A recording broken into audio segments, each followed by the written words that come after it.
కుంకుమ అక్షతలు తులసి పుష్పములు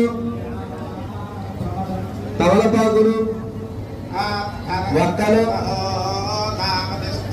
యంత్రములు ఇందులో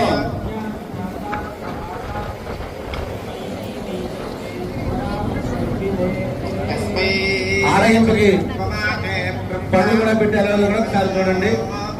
ఇందులో ఏ వస్తువులు అయిపోయినా కానీ ఒక్కసారి చేయవలసిన పైకెత్తితే మా వాలంటీర్స్ దగ్గర ఏ పూజా ద్రవ్యాలు ఏమో చూసి అప్పాజీ గారు అక్కడ స్వామి దగ్గర నుంచి ప్రత్యక్షంగా మన దగ్గర కొన్ని శాండిల్ మొత్తం వెంకట కరుణాకర శంకర్ గారు వారు చేతులు పైకెత్తా టికెట్ మా దగ్గర ఉండిపోయాయి.